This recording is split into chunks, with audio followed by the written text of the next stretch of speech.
please subscribe and please pass it to your friends. It's late on a Friday night, and I decided to make a quick video, and the video is about watches I just received in the mail from a Mr. Bauman. So I fixed Mr. Bauman's pocket watch a while back. He had a bunch of watches that he said are kind of parts watches, and he wasn't sure what to do with them, so I just wanted to have a quick look at them with you and see what we got here. So I'm gonna be looking down a bit. I apologize, but what the heck, right? So the first watch here, it looks like a Waltham 1889. It says Waltham 1889. It's a very old pocket watch. Look at that. It's a thing of beauty. Waltham 1889. So the plan here is, maybe if I can put one of these things together, I can give it back to Mr. Bauman. What do you think? So there we go. This one here is a very nice watch, except for a little bit of a hairspring issue, as you can see. A little bit of a really bad hairspring issue. And it looks pretty old. I could look this up really quick and see how old this is. And you can tell by up top where it says AW Company, American Waltham Watch Company. And let's look this one up. All right, what do we have here? We've got a grade number 1 sterling quality watch, 1883 model, built in 1889, somewhere in 1889. Kind of a 4,000 run quantity, but 1 million of these made. So it's a 7-jewel watch in the hunting position, so which means it's 90 degrees off from center. And the value is pretty low. So the high-end value is like 120. So really it's probably a $40 movement. So not a whole lot of, it's not worth a whole lot of money. So I would say that this watch would be used for parts. It does, however, have a very nice face, as do I. Sorry. So the second watch I have here is also an American Waltham pocket watch with pretty nice face on this thing here. It has a dust cover. Usually the higher end watches have dust covers. Can I zoom in on that? There we go. It's got the dust cover on it. And it is an American Waltham watch, but when I look at this watch here, it's got a hairspring. It probably needs some work. It looks like it was jacked all the way over to slow because it was running improperly. But if I look at the movement here, or sorry, the balance, oh my God, needs a new balance staff. So I could make a balance staff, turn this into a project and make a balance staff for this. Find some hands, but let's look this guy up. So he's 6938159, 6938159.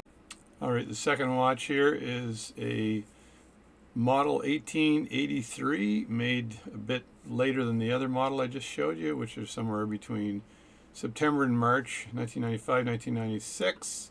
Again, one run quantity of 5,000 and just over 1 million of them made. Size 18, open face, 7 jewels. So it's probably not a lot, worth a lot. So let's have a look at the value of this thing and see if it's gold, Jerry. I'm telling you, gold. I doubt it. All right, there's the value again. It's running the numbers. In retail, 145 to 195 in working condition, but average is 86 to 77. So, and this is with a case. This is just the movement. So I'm thinking 40 bucks, non-working movement, $30. It does have a nice dust cover on it, so that might give it a little bit more. So we might be able to get this one running. Alrighty then. This movement here came in a can. So this movement came in a container, and really this is a parts movement. So it looks like it's got some parts in here that might be of use. I've seen these setting mechanisms before. They're pretty useful. What's useful here usually is these springs that are here on this, not necessarily these components, even though some of them might wear a bit, but the springs for sure. I'm not sure how to get this out of the watch here. So this crown movement. So, and then the rest of it is just a plate. So there's big plates. Not a lot to get on that. It does have a dust cover as well. So maybe the dust cover is of use. So that's pretty good. But in general, not a lot of use for that. I'd have to have a very unique watch problem, parts problem to have to use that. Now I'm looking at this little bag of goodies here, and there's some gears in here. I'm touching these with my fingers, but I can wash these at some point in time. There's one gear there. That's the center wheel, probably for a size 18. That looks like an intermediate wheel, also for a size 18. Let's have a look at that. Yeah. So, and there's a plate in here, so there's a balance cock in here, which again might be of use, but usually these things don't break, but the jewel on top might be good.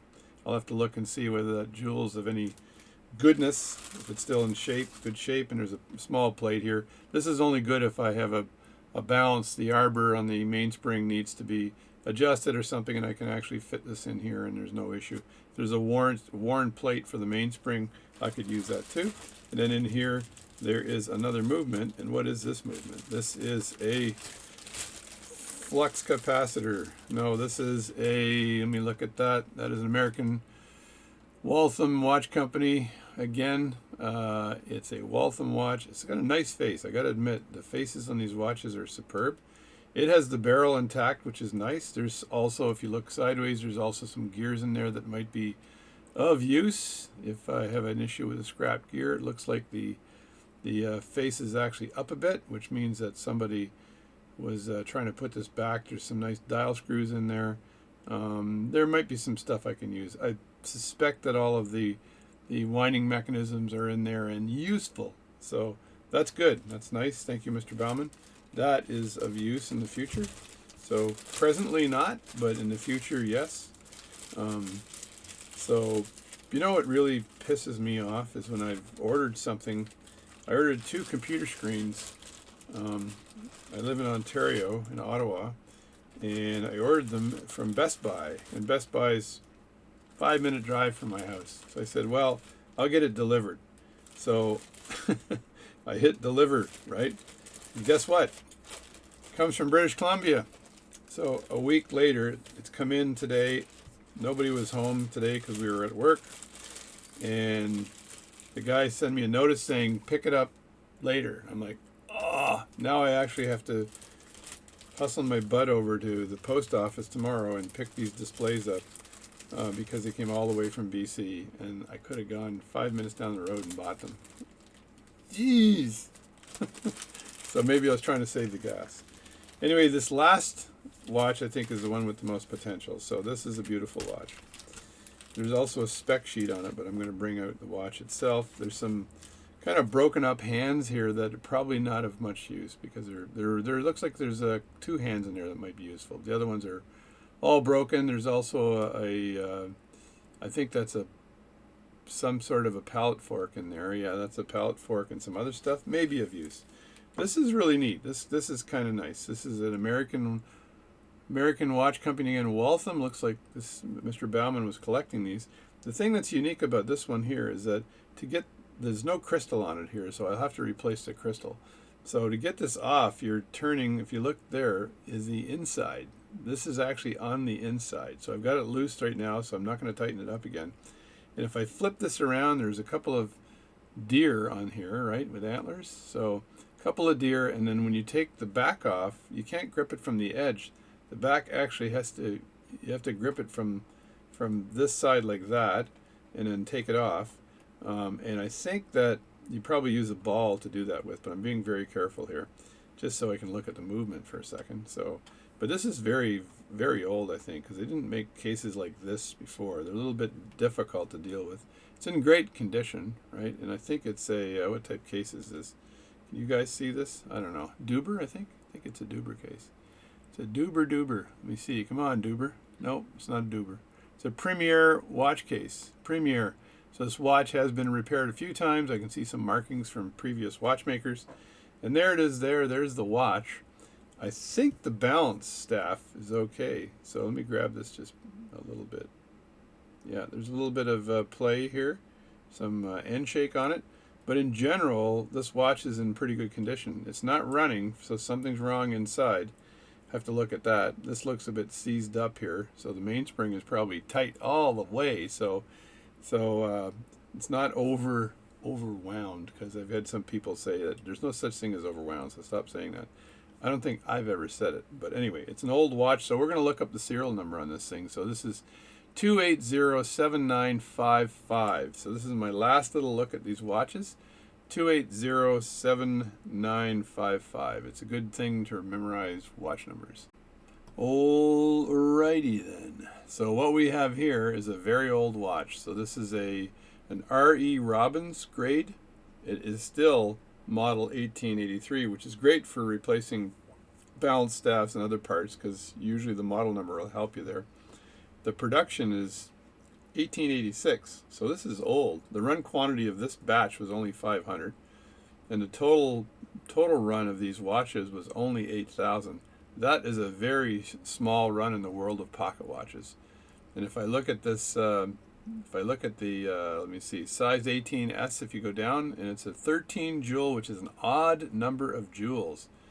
And the movement, it looks like it's a lever set watch. So although the movement setting is lever, it says, but I think I'd have to take this off and see if I could find a lever. And I don't think there's a lever under here. I do not think there's a lever, but let me look here for a second. And there is no lever, ladies and gentlemen. This is pas the lever. So there is no lever. It says lever, but it's not. It's leave it to beaver. There's no lever, so that was a bit of Bravo Sierra that they're saying here. No lever. And I want to screw this in very lightly because I don't want to strip the screws because of the way this thing is mounted. It's really good. Just hang on. Let me get the other camera here and have a look, okay? So there it is there. So I looked inside here. I forgot to flip the camera over. I just was chatting away. And look how that watch is kind of indented into the case. I can't see a lever. I can see a little setting post here, which is right on the edge there. You can see that, and that ensures that the watch is cased properly, or the movement's cased properly. But there is no lever, even though it says lever. So very old watch, 1886. That's right around the time of the OK Corral. So the gunfight at the OK Corral. So I think this was Wide Earp used this watch. I'm absolutely positive this is Wide Earp's watch. I challenge anyone to tell me that it's not. So you can't prove that it's not Wide Earp's watch. So then it has to be Wide Earp's watch. What I like about this watch, though, is how everything is kind of inlaid, right? Even the rear, the case back here, kind of sits on top, and you very carefully, the knurling here is really thin, and you got to bring it in together with your hands very carefully like this. So it is dangerous to do it with this watch. I don't think, let me see if there's any wind on this thing. So this is stuck in, will this wind at all? I got one little click here, and I'm not sure if it'll set. And yeah, there's something turning there. If I look really closely, maybe I can see the wheel turn. Can I see that turn? Actually, I can. So this thing will set, which is amazing. It's squeaking now, listen.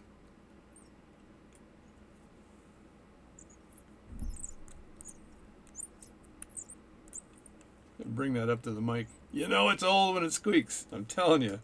So this is a really nice watch. This is the R.E. Robbins model 1883.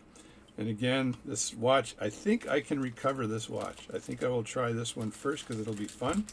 And I'll make a complete video on getting this thing going again. And the other ones I might try to recover as well. We'll see. And then I'll get a hold of Mr. Bauman. So he's a nice guy. So if I get this thing running again, I'll ask him what he wants me to do. Does he want me to keep that, or does he want it back? Because I am a nice guy. So we'll see what happens.